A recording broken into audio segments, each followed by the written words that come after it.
Hello everyone, a very good afternoon to one and all. Myself Shritikona De from Kordao Priyanath Balika Vidyalaya, here once again in my channel to explain lesson 6 of class 10, the poem Sea Fever, written by John Edward Masefield. John Edward Masefield was born in 1878 and died in 1967. He was an English poet, writer and poet laureate of the United Kingdom. Poet laureate mane Shobhakobi. From 1930 till his death. He is also remembered as the author of children's novels The Midnight Folk and The Box of Delights. কবিতাটি পড়ার আগে তোমাদের যে pre reading আছে দেখো. The poem speaks of the excitement poet feels at the anticipation of the sea voyage. একটা সমুদ্রযাত্রায় যাবেন তিনি, তাই যাওয়ার আগের যে ফিলিংসটা সেইটাকে অনুভব করে কবি তার বক্তব্য এখানে ব্যক্ত করেছেন. The passionate description of the seascape reveals the eternal desire of man to seek the splendor of nature. এত সুন্দর করে তিনি আবেগপূর্ণভাবে যে সিস্কেপ সমুদ্রের বিভিন্ন ইমেজের মাধ্যমে তুলে ধরেছেন সমুদ্রের ছবিটা, তার থেকে আমরা বুঝতে পারি যে মানুষের একটা চির আকাঙ্ক্ষা রয়েছে কি না প্রকৃতির এই সৌন্দর্যকে আবিষ্কার করা, সেটাই আমরা কবিতার মাধ্যমে দেখতে পাবো. Now let me read the poem aloud. Okay. I must go down to the seas again, to the lonely sea and the sky, and all I ask is a tall ship and a star to steer her by, and the wheels kick and the wind song and the white sails aching, and a grey mist on the sea's face and the grey dawn breaking. I must go down to the seas again, for the call of the running tide is a wild call and a clear call that may not be denied. And all I ask is a windy day with the white clouds flying, and the planks spray and the blown spume and the seagulls crying. I must go down to the seas again, to the vagrant gypsy life, to the girl's way and the whale's way, where the wind's like a whetted knife. And all I ask is a merry yarn from a laughing fellow rover, and quiet sleep and sweet dream when the long trick's over. My dear students, now you open your book to follow the explanation line wise. Follow. First stanza. I must go down to the seas again, to the lonely sea and the sky. Who is I here? Obviously the writer cum narrator. Who is the writer? You know, John Masefield or John Edward Masefield. He says he must go down to the seas again. তিনি আবার সমুদ্র যাত্রা করবেন, তার মানে তিনি আগেও গিয়েছিলেন. লেখক হওয়ার আগে তিনি পেশায় সেলর ছিলেন, তাই তিনি সমুদ্র যাত্রার অভিজ্ঞতা তার আগে থেকেই আছে. তিনি ফিল করছেন যে সমুদ্র যেন তাকে ডাকছে. তিনি সমুদ্রের যেই হাতছানি সেটাকে তিনি ইগনোর করতে পারছেন না, পরেও তোমরা সেটা দেখবে. তো তিনি বলছেন যে আই মাস্ট গো, আমাকে অবশ্যই যেতে হবে, তাই মাস্ট কথাটা দিয়ে জোর দিয়েছেন. কোথায় যাবেন? To the lonely sea. সিটাকে এখানে লোনলি হিসাবে ডেসক্রাইব করা হয়েছে. দেখো এইভাবে সিকে আমরা দেখছি পার্সোনিফাই করা হলো, পার্সোনিফিকেশনের এক্সাম্পল. কেমন sea? Lonely sea. And the sky, এবং সি এর সাথে রয়েছে হরাইজনে স্কাই, তো তিনি সেটাকে এক্সপ্লোর করবেন. ঠিক আছে. And all I ask is a tall ship and a star to steer her by, এবং তার জন্য তিনি বলছেন আমার যা দরকার, মানে তার যা দরকার এই সমুদ্রযাত্রা করতে গেলে সেটা হচ্ছে একটা tall ship, tall here in the sense sturdy, একটা শক্তপোক্ত একটা জাহাজ তার দরকার. And a star, star obviously the pole star or the north star, that is ধ্রুব তারা. তোমরা জানো কম্পাস যখন ছিল না তখন নাবিকরা এইভাবেই দিক নির্ণয় করতেন, তো ধ্রুব তারা দেখে উত্তর দিকে থাকে সেইভাবে বাকি দিকগুলো নির্ণয় করা. টু স্টিয়ার হার বাই, হার বলতে এখানে কাকে বলা হলো? শিপটাকে. টু স্টিয়ার হার বাই, সেটাকে চালনা করে নিয়ে যাওয়ার জন্য জাহাজটাকে তার দরকার একটা স্টার, একটা স্টার মিন্স ধ্রুবতারা. And the wheels kick and the wind song and the white sails king.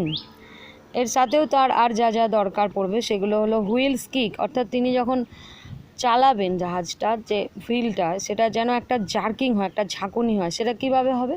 যখন সমুদ্রের এই যে প্রবল ঢেউ তাতে বাধা সৃষ্টি করবে, তাই এটা মাধ্যমে তিনি বোঝাতে চাইছেন সমুদ্রটা কেমন থাকবে, টার্বুলেন্ট বা ভায়োলেন্ট থাকবে, সেই সময় কমোশন প্রচুর থাকবে।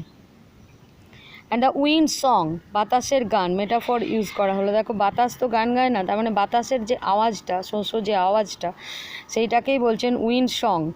দেখো ফাঁকা জায়গায় বাতাস সমানে বইবে সমুদ্রের ধারে, তাই জন্য একটা কন্টিনিউয়াস একটা গানের মতো একটা উইন্ড আওয়াজ দিতে থাকবে। And the white sails king, white sails, shell you know, সমুদ্রে যে জাহাজ বা এগুলো যায়, যে পালগুলোকে বলে শেল, নৌকাতেও থাকে। তো হোয়াইট কালার্ড, সেই জন্যই বলছে হোয়াইট সেল শেকিং, সেইগুলোকে বাতাস এসে কাঁপাবে কোনগুলোকে? ওই জাহাজের পালগুলোকে। And a grey mist on the sea's face, sea's face mean sea's surface, সারফেসের উপরে একটা চাদরের মতো একটা কুয়াশা থাকবে, ঠিক আছে। অ্যান্ড গ্রে ডন ব্রেকিং, দিনের কোন সময় তিনি যাবেন? গ্রে ডন, ডন যখন শুরু হবে অর্থাৎ ভোরবেলা। এবং যেহেতু উনি এই মিস্ট এইসব বলছেন, তার মানে এটা উইন্ট্রি বা উইন্টার সিজনের কথা বলছে, তাই কালারটা বলছে গ্রে, মিস্টের কালার অনুযায়ী সেই সময় থাকবে একটা গ্রে ডন ব্রেকিং, অর্থাৎ দিনের শুরুটা হবে, তিনি সেই সময় যাত্রা করবেন। তাহলে এই যে 4 লাইন আছে কোয়াড্রেন্ট, এটা থেকে আমরা কি বুঝলাম? যে the poet will obviously explore the sea with these things described on this stanza. Okay, তারপরে দেখো, I must go down to the seas again for the call of the running tide. তিনি যাবেন কেন? ওই যে আগে বললাম, উনি বলছেন যে তিনি একটা কল, একটা ডাক শুনতে পাচ্ছেন, কিসের? অফ দ্য রানিং টাইড, সবসময় যেন তার কাছে একটা সমুদ্রের ঢেউ যেন তার মনে প্রবল নাড়া দিয়ে চলছে, তাকে যেতেই হবে, তাকে হাতছানি দিয়ে ডাকছে। এবং কেমন কল? এটা ইররেজিস্টেবল, এটাকে তিনি আটকাতে পারছেন না, বরং তিনি বিউইস্ট হয়ে, সম্মোহিত হয়ে সেটার দিকে ধেয়ে যাচ্ছেন। অ্যাকচুয়ালি এটা তিনি নিজের মনের মধ্যেই ফিল করছেন, তাই এটা বাইরের অ্যাকচুয়ালি কোনো আওয়াজ নয়। মানুষের একটা নেচার আছে যে অজানাকে জানা, আননোনকে এক্সপ্লোর করা, তো সেই কলটা তার ভিতর থেকেই যেন আসছে। Is a wild call and a clear call that may not be denied. তাই এই আওয়াজটা কেমন? ওয়াইল্ড, মানে যেটাকে তিনি অ্যাভয়েড করতে পারছেন না, এবং ক্লিয়ার, তার কাছে সবসময় স্পষ্ট, কখনো যেন দমছে না, সবসময় তাকে ডেকে চলেছে। Invoking him always, that may not be denied, তাই তিনি এটাকে অস্বীকার করতে পারছেন না, রিফিউজ করতে পারছেন না। তিনি ডোমেস্টিক লাইফে সীমাবদ্ধ থাকতে চান না, তিনি চান সিকে এক্সপ্লোর করতে। And all I ask is a windy day with the white clouds flying.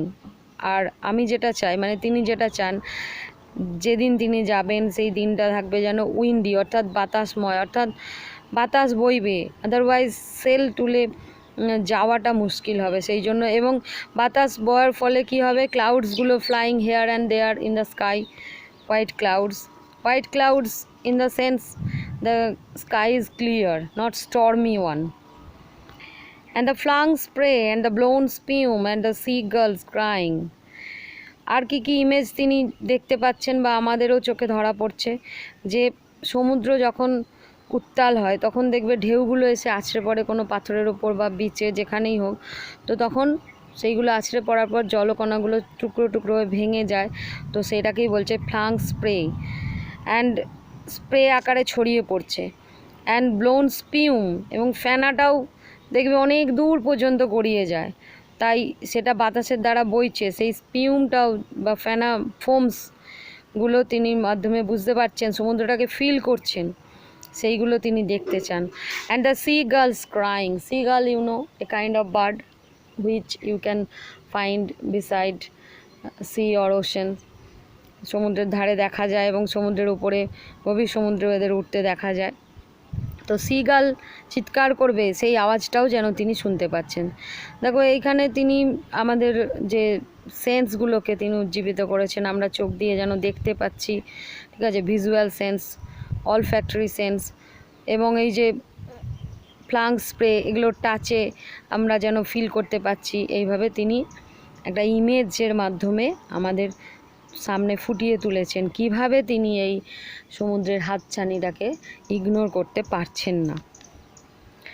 I must go down to the seas again, to the vagrant gypsy life, to the girl's way and the whale's way, where the winds like a whetted knife. তিনি বারবার বলছেন I must go down. Must কথাটাই আগে বললাম যে emphasis দেওয়া হয়, তাছাড়াও এই যে বারবার এমফ্যাসাইজ করে বলছেন যে তিনি থাকতে পারছেন না, মানে ডোমেস্টিক লাইফটাকে বেঁধে রাখতে পারবেন না, তিনি যাবেনই, আবার যাবেন, বারবার যাবেন, এবং কাদের মতো জীবন ধারণ করবেন? To the vagrant gypsy life.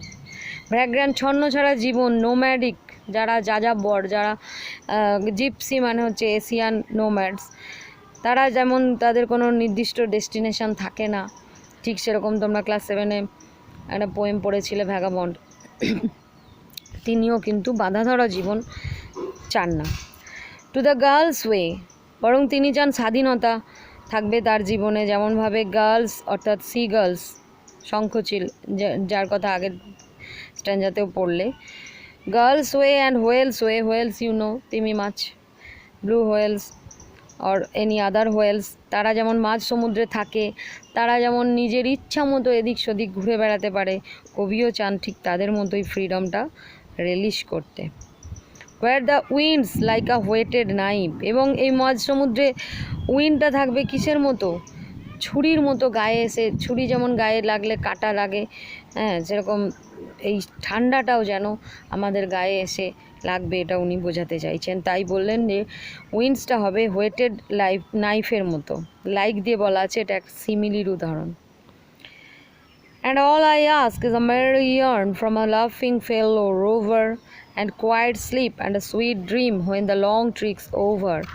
এবং আমি চাই, যা চাই সেটা হলো, এই স্ট্যান্ডাতে আরও কী চান উনি বলছেন যে when the long trick's over, long tricks over হয়ে গেলে, এই যে লং সি ভয়েজ, সমুদ্র যাত্রা, ট্রিক্স মানে সি ভয়েজ হয়ে গেলে, তিনি একটা কোয়াইট স্লিপ চান, যে একটা শান্ত সমাহিত একটা ঘুম এবং একটা সুইট ড্রিম এবং স্বপ্ন, একটা মিষ্টি স্বপ্ন। কিন্তু তার আগে তিনি চান যে তাকে গল্প বলে শোনাবে তারই আর একজন ফেলো সেলর, এবং কীরকম গল্প বলবে? মেরি ইয়ার্ন, খুশির গল্প তাকে শোনাবে। দেখো এই গোটা কবিতাটায় আমরা দেখলাম যে কবি সমুদ্র যাত্রা যাবেন এবং সমুদ্রের কিছু কিছু সিন তিনি ভিজুয়ালাইজ করছেন বা ফিল করছেন বিভিন্ন সেন্সের মাধ্যমে। তো এই ব্যাপারটা আমরা যদি একটু ডিপে দেখি তাহলে কিন্তু এটাকে তুমি তুলনা করতে পারো মানুষের লাইফের সঙ্গেও।